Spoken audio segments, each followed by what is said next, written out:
En la HJUT 106.9, Cartografías Editoriales.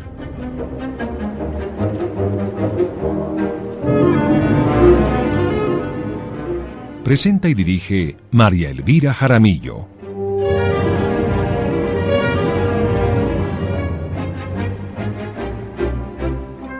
Una presentación de Siglo del Hombre Editores.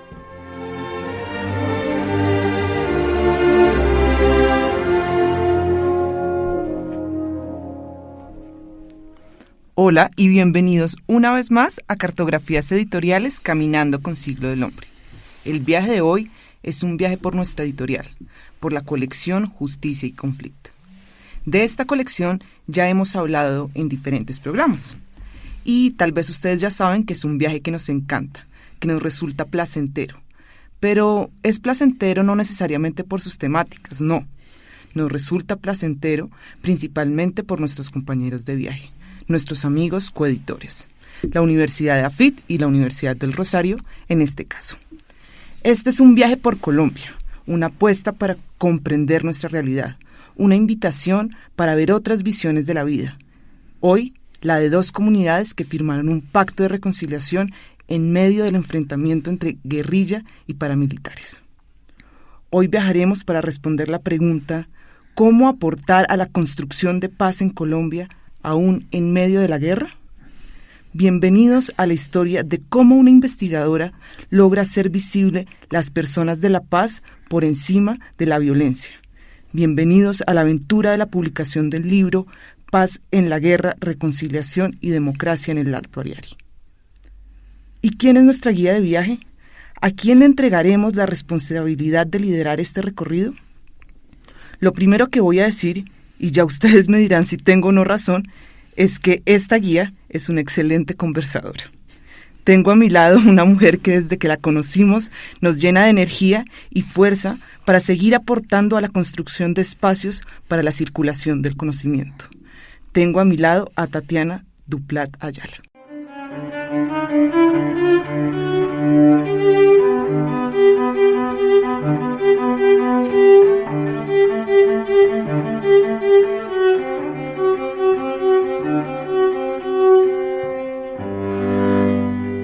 Hola Tatiana, bienvenida a Cartografías Editoriales. María Elvira, qué gustazo, muchísimas gracias, qué lujo estar aquí en casa.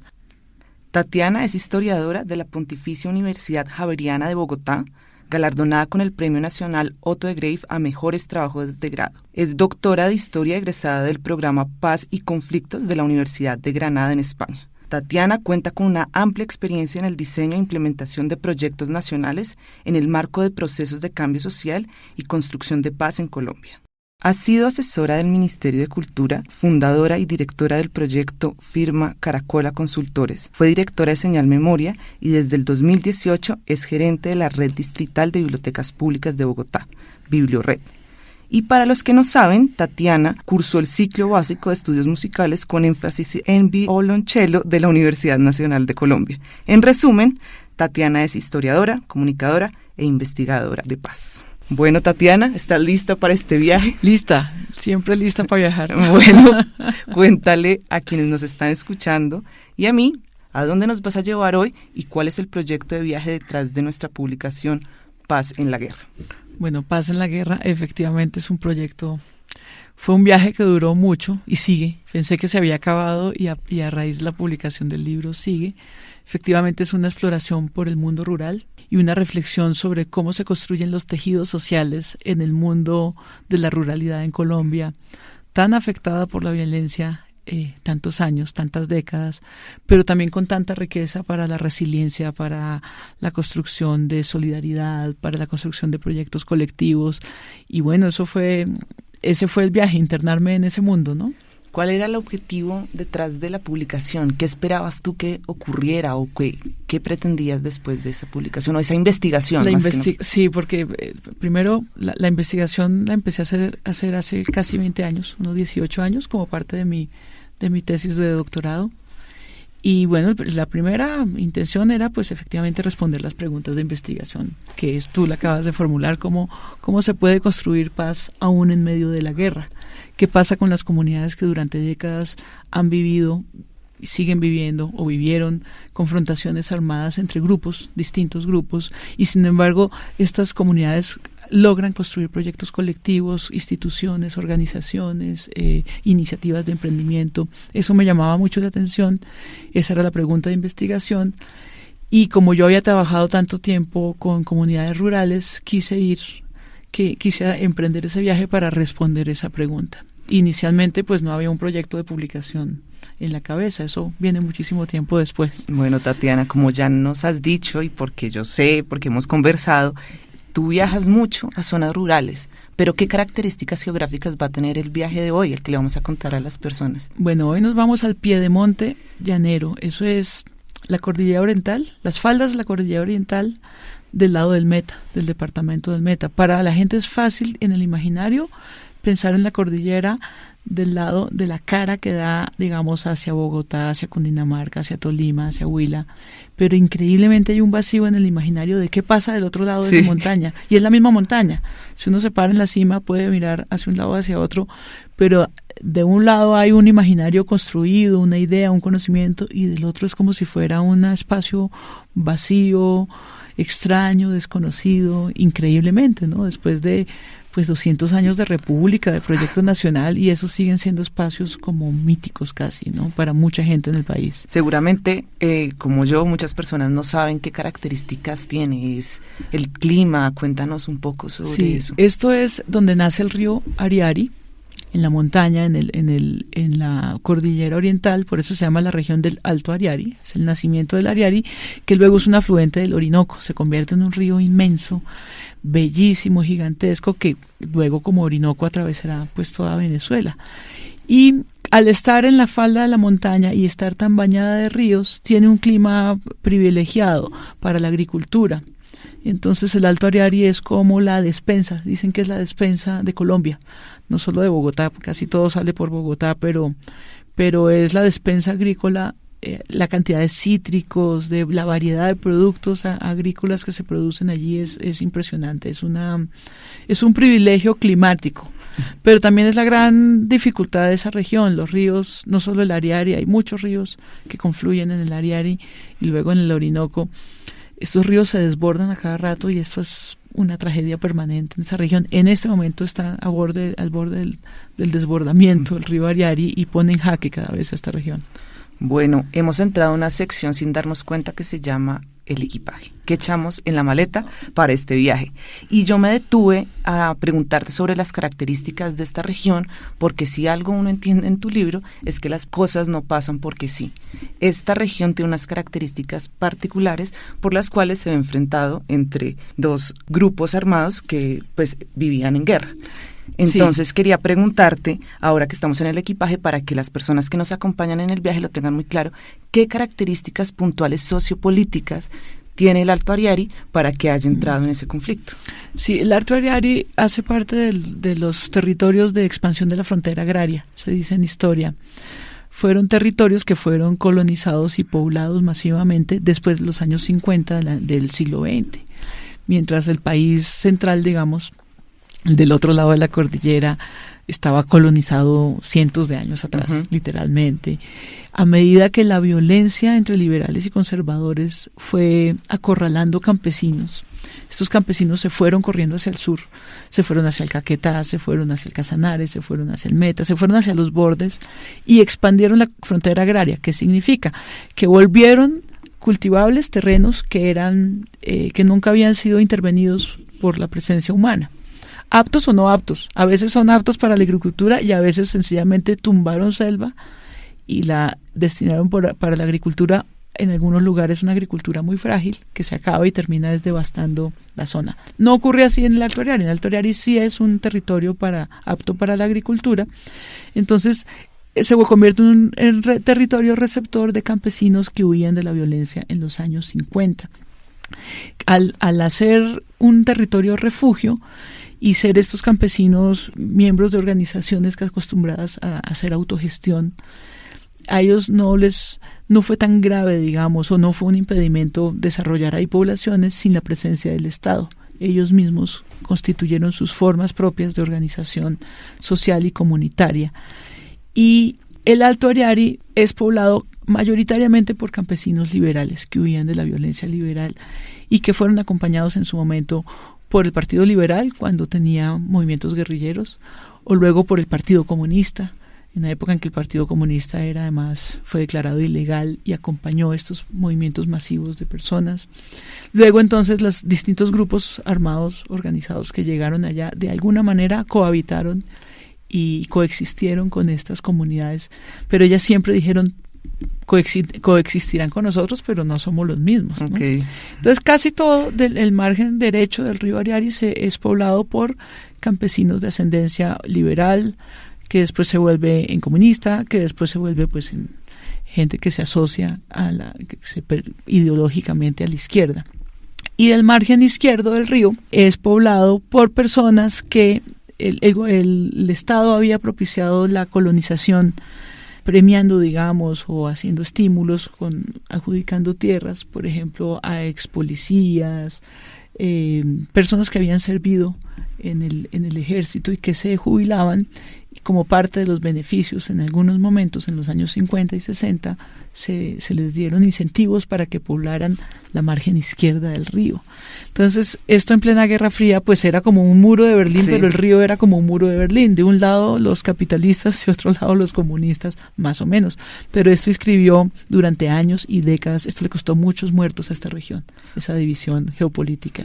¿Qué pueblo queda a un lado? ¿Cuál es su nombre y al otro cuál es? Sí, del margen izquierdo del río, uno dice izquierdo es cuando viene de la montaña hacia abajo. Okay. Se para de la montaña abajo, el margen izquierdo está el Dorado y Cubarral.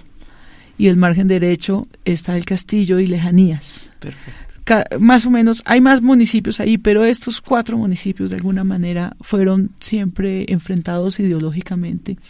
Y yo siempre he pensado, y en el libro se dice, que la ideología fue casi la excusa para la violencia. Era el discurso que de alguna manera justificó durante años y sigue justificando en muchas zonas del país la violencia. Y mientras justificaba la violencia, unos grupos particulares tomaban posesión y control de territorio y hacían del territorio, pues se beneficiaban económicamente y políticamente. Entonces creo que eso es lo que hay de fondo y eso es lo que yo cuento en el libro, ¿no? Bueno, ya les explicamos todo el panorama político, geográfico, pero ahora te dejo a ti echar las cosas en la maleta. ¿Qué echaste tú en la maleta en este recorrido? Bueno, el recorrido tiene 2 partes. El primero, el inicial, cuando me acerqué, pues eché herramientas teóricas y metodológicas de los estudios para la paz. Eché herramientas de la historia, de la sociología y la antropología para entender cómo había sido poblado, cuál era la geopolítica, cuál era el problema, qué es esto de que la ideología se usa como pretexto, como un discurso. Y me acerqué con el filtro de los estudios para la paz, mirando, intentando ver en una zona con un alto grado de conflictividad y violencia, qué pasaba con los que no participaban activamente en este enfrentamiento. Entonces con eso armo una maleta conceptual que yo digo que más o menos son unas gafas para mirar a través de esas gafas la realidad. Estas son realidades que se han estudiado mucho desde la perspectiva de la violencia. Sobre la colonización de los llanos, muchos autores han escrito. Sobre la ampliación de la frontera agraria, muchos autores han escrito. Sobre la historia de la violencia en Colombia, muchos autores han escrito. Lo que era raro no era ni el territorio ni el tema, sino el enfoque, la mirada. Lo que hice fue descentrar un poquito y no centrarme en los grupos armados, sino en las comunidades civiles no armadas, que no participaban en la contienda.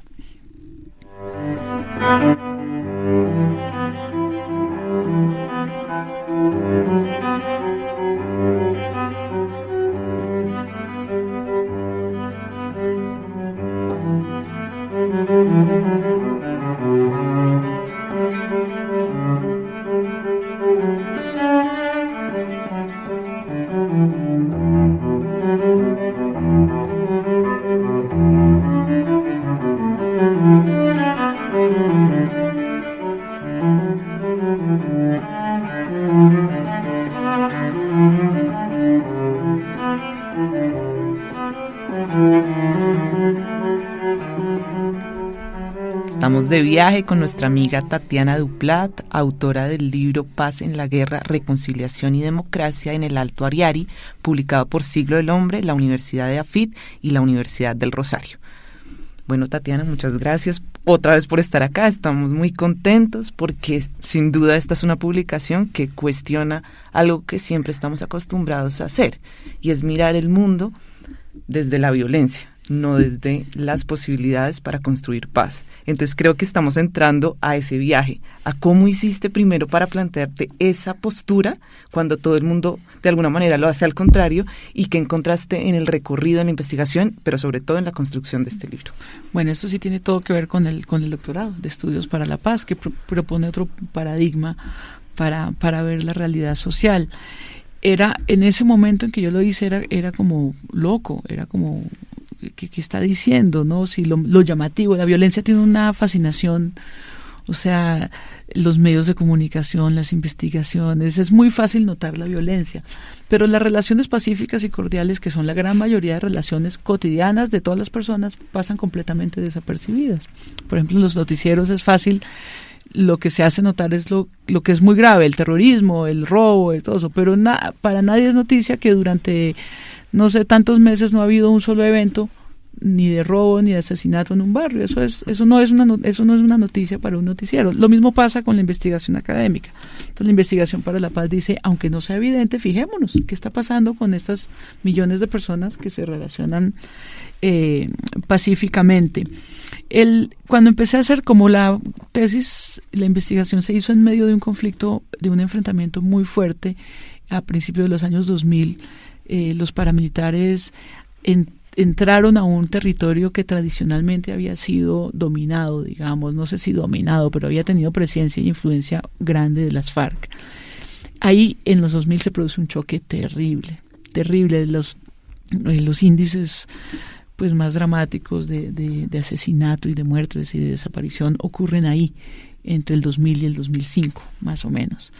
Las AUC en su proyecto expansivo llegan al Meta, llegan desde otra parte. En el Meta habían existido grupos de autodefensa local que defendían, digamos, a los propietarios ante la ausencia del Estado o la ausencia efectiva del Estado. Los ganaderos, los finqueros habían organizado pequeños grupos de autodefensa locales, muy distinto a las AUC, que fueron un movimiento de ofensiva expansivo, que además tenía una intención política muy concreta, ¿no? De llegar al poder y al poder político.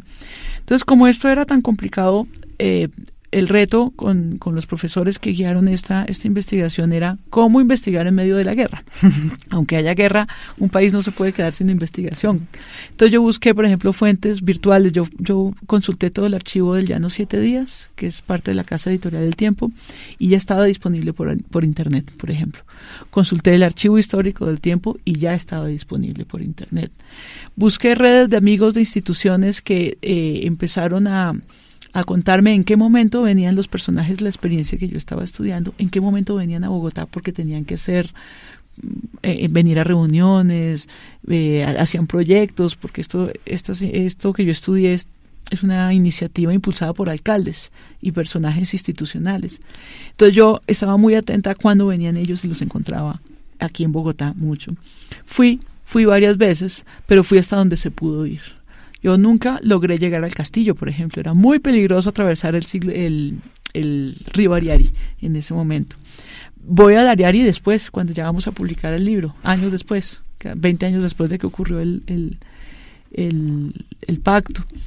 Y eso lo hizo, yo creo que muy, muy especial, mostrar que sí puede uno tiene que encontrar formas metodológicas para acercarse a la realidad y no ceder a la situación vulnerable en que nos pone la violencia. La violencia acalla, la violencia hace que la gente imposibilita, entonces se abstiene o me da susto investigar eso porque de pronto pasa algo. Y tal vez lo que yo aprendí haciendo esta investigación es que se pueden encontrar formas, otras maneras en esas circunstancias, ¿no? Me llama la atención que tú dices que parte de la intención de construir la paz en la región nació a partir de los alcaldes. ¿Cómo estas figuras que cambian cada tanto tiempo pueden liderar estos proyectos sin que después, cuando cambien, todo se arruine? Sí, porque estaba acompañado, fueron primero son alcaldes que tienen un gran arraigo comunitario, como estas zonas habían sido colonizadas por organizaciones campesinas que se llamaban sindicatos agrarios. Esos sindicatos agrarios en los años 70 se vuelven juntas de acción comunal. Las juntas de acción comunal rápidamente entienden la dinámica de la institucionalidad democrática y la gente de las juntas se vuelve concejal. Y de concejales se postulan para ser alcaldes. Entonces finalmente hay esta división en que el gobierno allá arriba y los ciudadanos allá abajo no es tal. Rápidamente el que era activista de una organización social de la sociedad civil se vuelve concejal, se vuelve alcalde. Entonces son alcaldes, pero son de la comunidad y pertenecen a organizaciones sociales porque tradicionalmente habían pertenecido a organizaciones sociales. Vienen acompañados de las propias organizaciones locales, pero también de instituciones departamentales, instituciones nacionales e instituciones internacionales. Hubo un consenso en que valía la pena apoyar a estos alcaldes que finalmente lo que querían era fortalecer escenarios institucionales de participación y ahí hubo consenso. Entonces, y no son los mismos alcaldes, alcanza a haber 2 o 3 generaciones de alcaldes durante perfecto. todo el proceso. Por ejemplo, en el Castillo, el primer alcalde que se acercó se llamaba, creo Gilberto o Edilberto, y luego viene Laura Gilma Moreno, y luego viene, y son varias generaciones de alcaldes, cada uno le da su enfoque, cada uno le da su toque, digamos, ¿no? Pero lo cierto es que era muy claro que el pacto que iban a hacer no era un pacto con los armados, era un pacto entre las comunidades. El pacto era, más allá de la guerra que tengan los armados, organicémonos nosotros para hacer cosas juntos y hacer rendir mejor los presupuestos y además organicemos actividades culturales y deportivas para que las comunidades se encuentren, más allá de que los armados tengan su guerra. Ese era el pacto, era un pacto entre comunidades. Claro, y la pregunta que te voy a hacer, podrás decir, no, pero es que los procesos sociales no ocurren así, pero ¿cómo se cayó ese muro imaginario realmente? O sea, primero, ¿quién fue el de la idea de, oiga, conversemos con los del otro lado? Y además, ¿en qué momento se puede decir, bueno, se cayó este muro imaginario y ya no existe eso? Ellos habían intentado encuentros desde el año 92 con una alcaldesa del Castillo que murió y fue terrible ese hecho porque ella murió en una masacre, la masacre de Cañocibao, muy conocida, muy mencionada por los medios porque en la misma masacre murió la alcaldesa saliente y el alcalde entrante. Uy. Y el equipo que entraba y el equipo que salía. Estaban haciendo un empalme de 2 alcaldías. Una alcaldía le estaba entregando a la otra administración. Estaban haciendo una visita oficial y hubo una masacre y mataron muchas personas y murieron. Entonces, de repente, el municipio se quedó sin los de antes y sin los de después, sin pasado y sin futuro. Ella, María Mercedes Méndez, había intentado desde el 92 un acuerdo, un acercamiento y no lo había logrado. Porque intentaban acercarse un poco, yo creo, a los grupos armados. Hasta que ya los alcaldes, entiendo yo que con el acompañamiento de un sacerdote, Crisanto, creo que se llamaba Crisanto, empiezan a decir, no puede seguir esto así. No es posible que nosotros viviendo tan cerca, siendo familiares incluso de unos pueblos, de un pueblo y del otro, novios, amigos, llevemos 20 años sin hablarnos y odiándonos por culpa de otros. Entonces ellos empiezan un intercambio de cartas, un intercambio secreto de cartas, muy auspiciado por la gobernación, por Gonzalo Agudelo, que era el asesor de paz de la gobernación.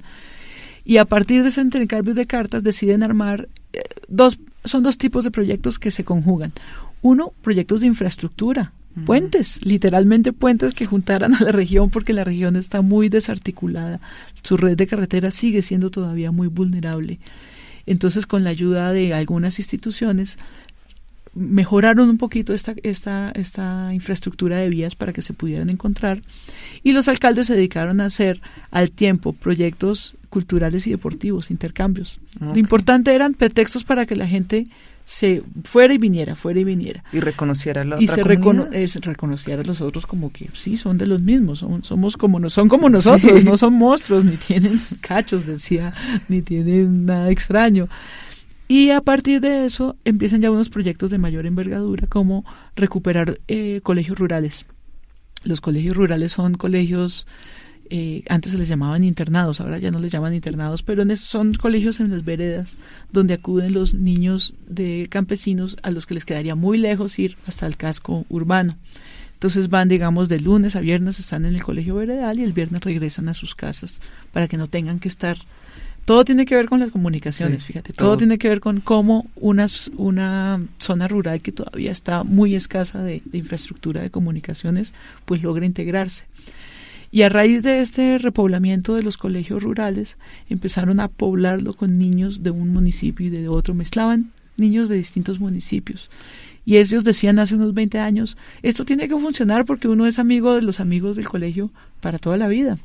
Y efectivamente, cuando lanzamos el libro, ahí había niños que habían crecido en el evento de lanzamiento, había muchachos que habían crecido en el internado y decían, sí, son mis amigos de toda la vida. Nunca se me hubiera ocurrido pensar que eran del otro municipio y que eran enemigos o cosas así, ¿no?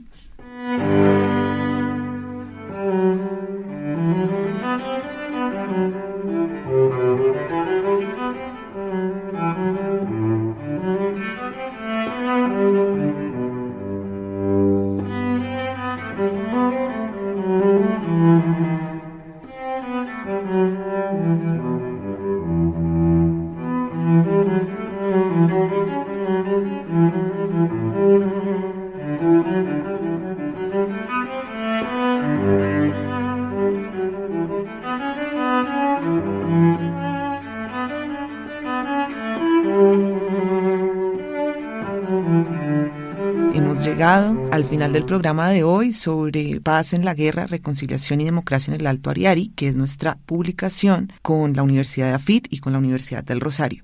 Tengo a mi lado a Tatiana Duplat, con la que hemos conversado sobre cómo construir puentes de paz. Sí. Antes de irnos, Tatiana, creo que este tipo de proyectos necesitan líderes y guías de viaje totalmente optimistas. Entonces, me encantaría que como recomendación de viaje le pudieras decir algo a quienes nos escuchan, colombianos o personas en cualquier otra parte del mundo, sobre qué significa emprender un proyecto sobre paz. Bueno, emprender un proyecto sobre paz, primero que todo, implica estar dispuesto a reconocer la paz, a no dejarse obnubilar solamente por los hechos violentos que existen y hay que atender y no hay que menospreciar, digamos, de ninguna manera, pero implica tener una mirada más allá de eso y reconocer qué es lo que hacen las otras personas, los otros ambientes y los otros contextos donde no acuden a la violencia como forma de relación. Muchas gracias por estar hoy acá, Tatiana. Nos encanta construir contigo esos puentes. Gracias, María Elvira. Bueno, a quienes nos escuchan ya saben que el viaje realmente termina en una librería buscando el libro Paz en la Guerra. Y mientras nos volvemos a encontrar, solo me queda decirles, nos vemos en un próximo recorrido en un nuevo reto editorial.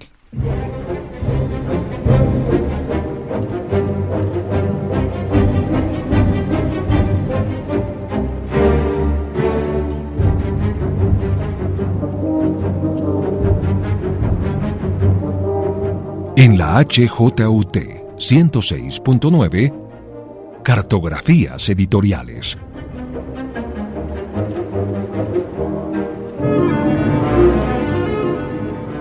Presenta y dirige María Elvira Jaramillo.